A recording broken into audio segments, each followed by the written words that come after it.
నమస్కారం. ETV life ఆధ్యాత్మిక channel ప్రేక్షకులందరికీ దివ్య మంత్రం కార్యక్రమానికి సుస్వాగతం. మంత్రం అనేది నిర్దిష్ట అక్షరాల సమాహారం మాత్రమే కాదు, ఋషుల తపశ్శక్తి నుంచి వచ్చినటువంటి అద్భుతమైన శక్తుల సమాహారం. అందుకే దైనందిన జీవితంలో అనేక రకాలైన సమస్యల నుంచి సులభంగా బయటపడటానికి మహర్షులు వాళ్ళ తపోశక్తితో అద్భుతమైన మంత్రాలను మనకు ప్రసాదించారు. ఆ మంత్రాల వెనుక చక్కటి మర్మాలు దాగి ఉన్నాయి. మంత్రాల వెనుక ఉన్న మర్మాలేంటో, మంత్ర పఠనం వల్ల కలిగే సత్ఫలితాలేంటో దివ్య మంత్రం కార్యక్రమంలో తెలుసుకుందాం.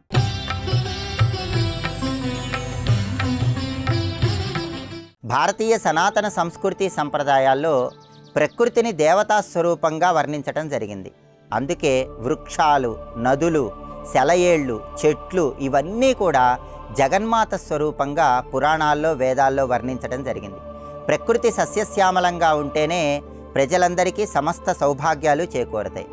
ఆధునిక కాలంలో కాలుష్యం పెరిగిపోతున్న తరుణంలో ప్రకృతి పరిరక్షణ చేయటానికి, ప్రాణకోటిని ఉద్ధరించటానికి అద్భుతంగా సహకరించే వనదుర్గా మంత్రం విశిష్టతను, అలాగే ముక్కోటి దేవతల సంపూర్ణమైన అనుగ్రహాన్ని సిద్ధింపజేసే అశ్వత్థ వృక్ష మంత్రాన్ని, సకల దేవతా స్వరూపమైనటువంటి గోమాత మంత్రాన్ని, ఈ 3 మంత్రాల విశిష్టతను నేటి దివ్యమంత్రం కార్యక్రమంలో తెలుసుకుందాం. ప్రకృతి స్వరూపమైనటువంటి వనదుర్గా మంత్రాన్ని, మంత్రం వెనుక ఉన్న ఆవిర్భావ వైభవాన్ని, మంత్ర పఠనం వల్ల కలిగే సత్ఫలితాలను తెలుసుకుందాం. ఓం వనదుర్గాయై నమః.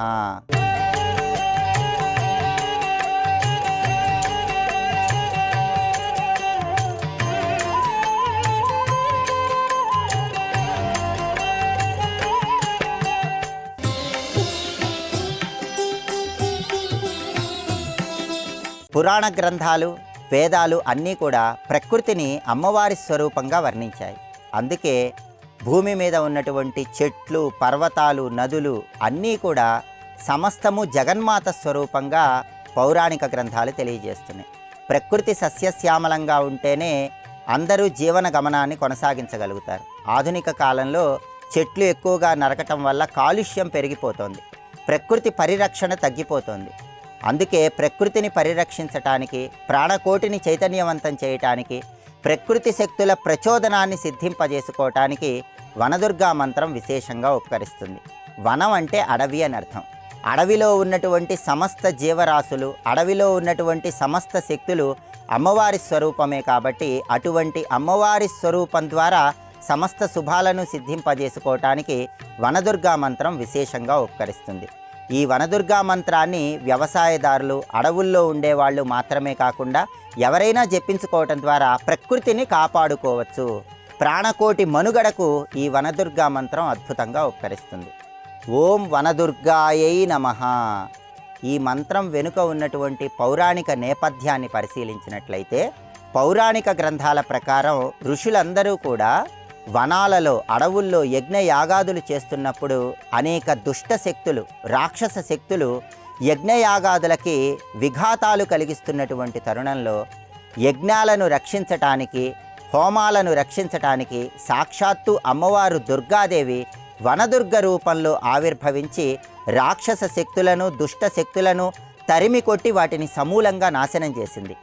ఋషులు యజ్ఞయాగాదులు చాలా సులభంగా, ఎటువంటి ఆటంకాలు లేకుండా నిర్వహించుకోవటానికి జగన్మాత వనదుర్గా రూపంలో అద్భుతంగా సహకరించింది. ఓం వనదుర్గాయై నమః. ఈ మంత్రంలో ఉన్నటువంటి అర్థాన్ని పరిశీలిస్తే, సృష్టికి మూలమైనటువంటి అకార, ఉకార, మకార శక్తి సంకేతమైనటువంటి ఓంకార ప్రణవాక్షరంతో వనదుర్గాదేవి మంత్రం చైతన్యవంతమవుతుంది. వనదుర్గా అంటే అర్థం ఏంటంటే వనం రూపంలో, అంటే చెట్లు, పర్వతాలు, నదులు ఇలా ప్రకృతి స్వరూపంలో ఉండి దుర్గా, దుర్గమమైనటువంటి కష్టాలను, దారిద్ర్య బాధలను, దుఃఖాలను పోగొట్టేటటువంటి వనదుర్గకు నమస్కారం అనే అర్థంలో ఓం వనదుర్గాయై నమః అంటూ మంత్రాన్ని మనం జపిస్తున్నాం.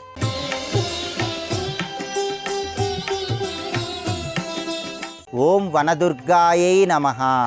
ఈ మంత్రాన్ని మనం స్మరించుకోవటం ద్వారా వనదుర్గ రూపంలో ఉన్నటువంటి అమ్మవారి అనుగ్రహం కలిగి ప్రకృతి సస్యశ్యామలమవుతుంది. ప్రకృతిలో ఉన్న చైతన్య శక్తిని మనం సిద్ధింపజేసుకొని ప్రకృతిని కాపాడుకొని ప్రాణకోటి మనుగడకు ఇది విశేషంగా సహకరించడానికి కూడా ఈ మంత్రం అద్భుతంగా ఉపకరిస్తుంది.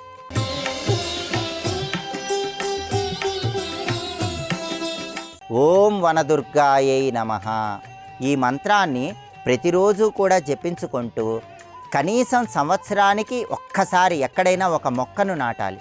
ఆ మొక్కకు నీళ్లు పోసి ఆ మొక్కను పరిరక్షణ చేయాలి. దాని ద్వారా ప్రకృతిని కాపాడటానికి మనవంతు సహాయం చేయాలి.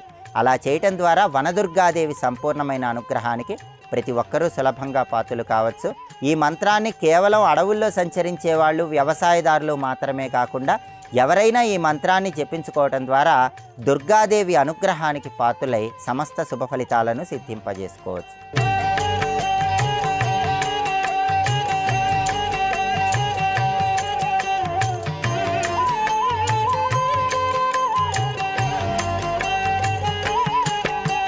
మన భారతీయ సనాతన సంస్కృతి సంప్రదాయాల్లో వృక్షాలను దైవస్వరూపంగా భావించి పూజించటం అనాదిగా వస్తోంది. వృక్షాలలో అశ్వత్థ వృక్షము, రావి చెట్టుకు ప్రత్యేకమైన ప్రాధాన్యత చెప్పడం జరిగింది. ముక్కోటి దేవతల సమాహారమే అశ్వత్థ వృక్షమని పౌరాణిక గ్రంథాలన్నీ తెలియజేస్తున్నాయి. భగవద్గీతలో శ్రీకృష్ణ పరమాత్మ కూడా అశ్వత్థ సర్వవృక్షానాం అంటూ వర్ణించాడు. అంటే వృక్షాలన్నింటిలో కూడా అశ్వత్థ వృక్షం రావి చెట్టు రూపంలో తాను ఉంటానని గీతాచార్యుడు సెలవిచ్చాడు. అందుకే సకల దేవతా సమాహారమైనటువంటి రావి చెట్టును పూజించటం ద్వారా, రావి చెట్టుకు సంబంధించిన మంత్ర పఠనం చేయటం ద్వారా ముక్కోటి దేవతల అనుగ్రహానికి పాత్రులై సమస్త శుభ ఫలితాలను సిద్ధింపజేసుకోవచ్చు. ఓం అశ్వత్థాయ నమః.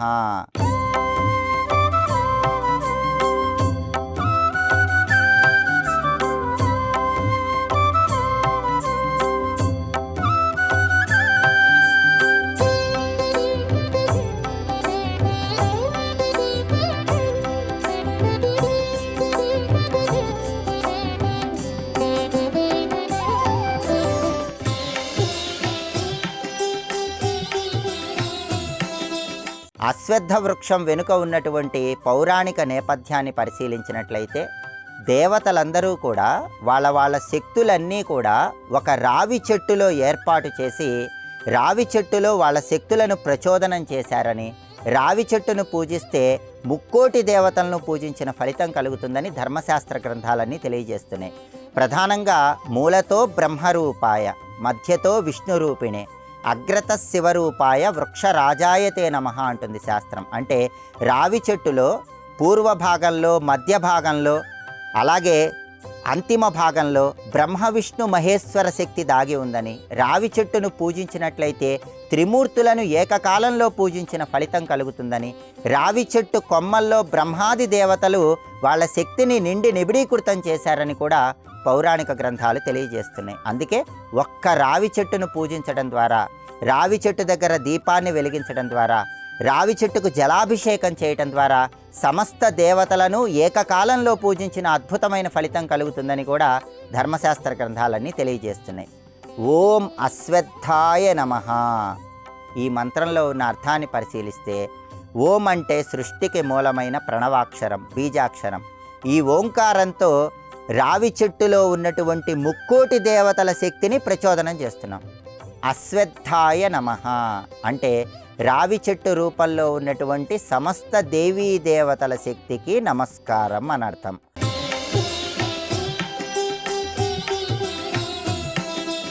ఓం అశ్వత్థాయ నమః. ఈ మంత్రాన్ని సర్వకాల సర్వావస్థల్లో ఎల్లప్పుడూ జపించుకోవచ్చు. ప్రధానంగా జాతకంలో శనిగ్రహ దోషాలు ఎక్కువగా ఉన్నవాళ్ళు, గోచార పరంగా ఏలినాటి శని, అష్టమ శని, అర్ధాష్టమ శని, వీటి వల్ల తీవ్రమైన ఇబ్బందులు ఎదుర్కొంటున్న వాళ్ళు శనివారం రోజు రావి చెట్టును పూజించటం, రావి చెట్టుకు ప్రదక్షిణలు చేయటం, రావి చెట్టు దగ్గర దీపాన్ని వెలిగించడం ద్వారా శని దోషాల నుంచి సులభంగా బయటపడవచ్చు. అలాగే గురుబలం తక్కువగా ఉన్నవాళ్ళు జ్యోతిష శాస్త్ర పరంగా గురుగ్రహము రావి చెట్టు స్వరూపానికి సంబంధించిందని చెప్పారు కాబట్టి గురువారం రావి చెట్టును పూజించటం, రావి చెట్టుకు ప్రదక్షిణలు చేయటం ద్వారా గురుబలాన్ని పెంపొందింపజేసుకొని నవగ్రహ దోషాల నుంచి సులభంగా బయటపడవచ్చు. దేవీ దేవతల అనుగ్రహం పొందటంతో పాటుగా గ్రహదోషాలను తొలగింపజేసుకోవటానికి కూడా ఈ అశ్వత్థ వృక్ష మంత్రం అద్భుతంగా ఉపకరిస్తుంది.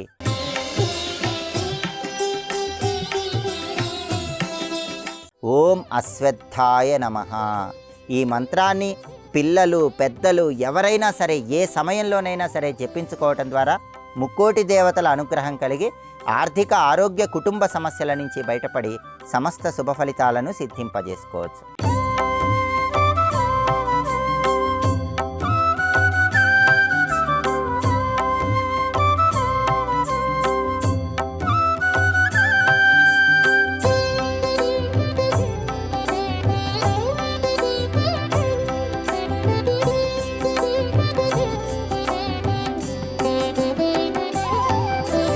మన భారతీయ సనాతన సంస్కృతి సంప్రదాయాల్లో, పురాణాలలో, వేదాలలో గోపూజకు ప్రత్యేకమైన ప్రాధాన్యత చెప్పడం జరిగింది. గోమాత ముక్కోటి దేవతల నివాస స్థానము అని పౌరాణిక గ్రంథాలు తెలియజేస్తున్నాయి. అందుకే గోపూజ చేస్తే ముక్కోటి దేవతలను ఏకకాలంలో పూజించిన విశేషమైన శుభ ఫలితం కలుగుతుంది. ఆధ్యాత్మిక పరంగా ప్రతిరోజు గోమాత దగ్గరకు వెళ్ళటం, గోమాతకు పసుపు రాసి కుంకుమ బొట్లు పెట్టడం, గోమాత తోకను నిమరటం, గోవుకు గ్రాసాన్ని తినిపించటం, గోవు చుట్టూ ప్రదక్షిణలు చేయటం ద్వారా ముక్కోటి దేవతల అనుగ్రహానికి ప్రతి ఒక్కరూ సులభంగా పాత్రలు కావచ్చు. గోవులలో కూడా కపిల గోవుకు ప్రత్యేకమైన ప్రాధాన్యత చెప్పడం జరిగింది. కపిల గోవును పూజించినా, కపిల గోవుకు ప్రదక్షిణలు చేసినా కోట్ల జన్మల పాపాల నుంచి సులభంగా బయటపడవచ్చు. ఆధ్యాత్మిక పరంగా గోమాతకు అర్ఘ్యం ఇవ్వటం ద్వారా కూడా విశేషమైన శుభ ఫలితాలు చేకూరతాయి. వ్యవసాయ రంగంలో కూడా గోవుకి ప్రత్యేకమైన ప్రాధాన్యత చెప్పడం జరిగింది. యజమాని ఎంత ఆహారం ఇచ్చినా సరే దాన్ని స్వీకరించి యజమానికి కావలసినంత సహాయం చేసే గొప్ప ప్రాధాన్యత గోమాతకు ఉంది. అందుకే వ్యవసాయ రంగంలో కానీ ఆధ్యాత్మిక పరంగా కానీ గోమాత పూజకు, గోసేవకు అద్భుతమైనటువంటి ప్రాతినిధ్యాన్ని వహించడం జరిగింది. అలాగే వైజ్ఞానిక పరంగా కూడా ఆవు పాలు విశేషమైనటువంటి ఆరోగ్యాన్ని కలిగింపజేస్తాయి. ప్రతిరోజు గోక్షీరాన్ని స్వీకరించడం ద్వారా దీర్ఘకాలిక అనారోగ్య సమస్యల నుంచి బయటపడవచ్చు. ఆవు పాలు, ఆవు పెరుగు, గోమయము, ఆవు పంచకము, ఇలా పంచగవ్యాలు అనే పేరుతో శివాభిషేకం చేయటం ద్వారా కూడా శివుడి అనుగ్రహానికి సులభంగా పాత్రలు కావచ్చు. అందుకే పౌరాణిక గ్రంథాలలో, వ్యవసాయ రంగంలో, ఆరోగ్య శాస్త్రంలో గోమాతకు ప్రత్యేకమైన ప్రాతినిధ్యం చెప్పడం జరిగింది. అంతటి ప్రాతినిధ్యం కలిగినటువంటి గోమాతకు సంబంధించినటువంటి మంత్రం ఏంటో, ఆ మంత్రం వెనుక ఉన్నటువంటి పౌరాణిక నేపథ్యం ఏంటో ఇప్పుడు మనం తెలుసుకుందాం. ఓం సురభ్యై నమః.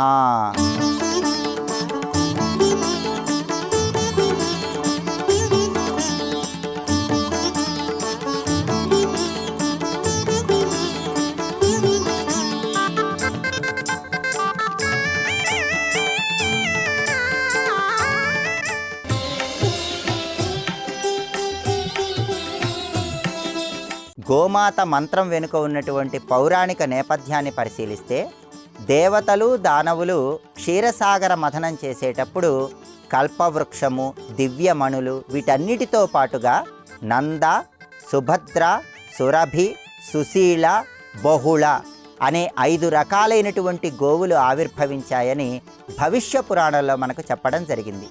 ఈ గోవులన్నిటికీ తల్లి లాంటిది సురభి. ఆ సురభినే కామధేనువు అనే పేరుతో పిలుస్తారు.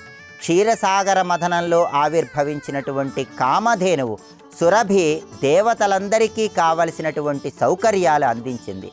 ఆ తర్వాత వశిష్ఠ మహర్షి ఆశ్రమంలో కూడా అనేక సంవత్సరాల పాటు సురభి అనే పేరుతో పిలువబడిన కామధేనువు యజ్ఞానికి అవసరమైనటువంటి అన్ని రకాలైన ద్రవ్యాలను అందించిందని పౌరాణిక గ్రంథాలు తెలియజేస్తున్నాయి. అందుకే ఓం సురభ్యై నమః అనే మంత్రాన్ని ఎవరైతే అనునిత్యము పఠిస్తారో వాళ్ళకి జీవన గమనానికి అవసరమైన సమస్త వస్తువులను కూడా సురభి అనే పేరుతో ఉన్న కామధేనువు ప్రసాదిస్తుందని పౌరాణిక గ్రంథాలన్నీ తెలియజేస్తున్నాయి.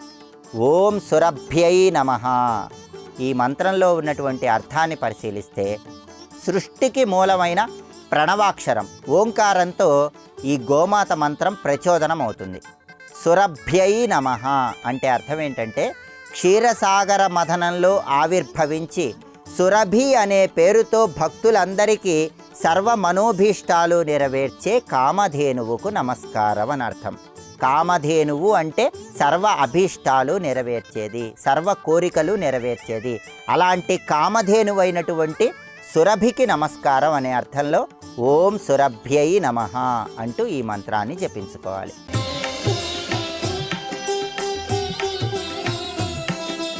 ఈ మంత్రాన్ని సర్వకాల సర్వావస్థల్లో ఎప్పుడైనా జపించుకోవచ్చు. అలాగే శుక్రవారము, గురువారము ఈ మంత్రాన్ని జపిస్తే ఫలితం ఎక్కువగా ఉంటుంది. భక్తి ప్రధానం, శ్రద్ధ ప్రధానం, ఏకాగ్రత ప్రధానం, సంఖ్య ప్రధానం కాదు. కార్తీక మాసంలో కూడా శుక్లపక్షంలో వచ్చే అష్టమిని గోపాష్టమి అంటారు. ఆ రోజు ఈ గోమాత మంత్రాన్ని పఠిస్తే కొన్ని వేల రెట్లు విశేషమైన ఫలితం కలుగుతుందని కూడా ధర్మశాస్త్ర గ్రంథాల్లో చెప్పారు.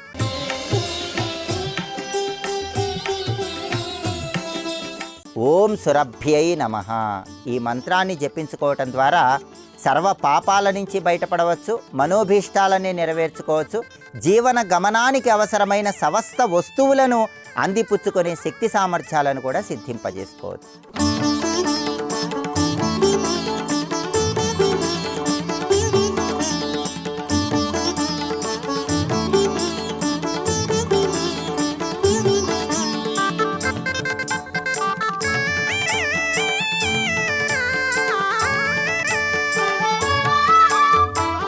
ప్రకృతిని సస్యశ్యామలం చేసి ప్రాణకోటిని పరిరక్షించేటటువంటి వనదుర్గా మంత్రము అన్ని కష్టాలను తొలగింపజేస్తుంది, ప్రకృతిలో చైతన్య శక్తిని కలిగింపజేస్తుంది, కాలుష్యాన్ని పోగొడుతుంది. సర్వ మానవాళిని వనదుర్గా మంత్రం రక్షిస్తుంది.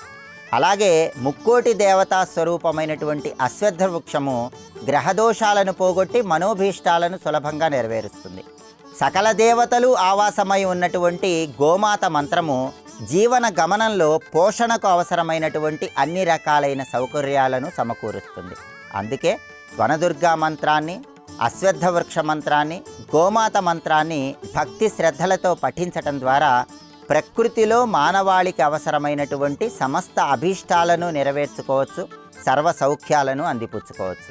ఇంకా మహర్షులు మనకు ప్రసాదించినటువంటి అద్భుతమైనటువంటి దివ్య మంత్రాలను, ఆ మంత్రాల వెనుక ఉన్న మర్మాలను, మంత్ర పఠనం వల్ల కలిగే సత్ఫలితాలను మరొక దివ్య మంత్రం కార్యక్రమంలో పరిశీలిద్దాం. సర్వే జనాః సుఖినో భవంతు. స్వస్తి.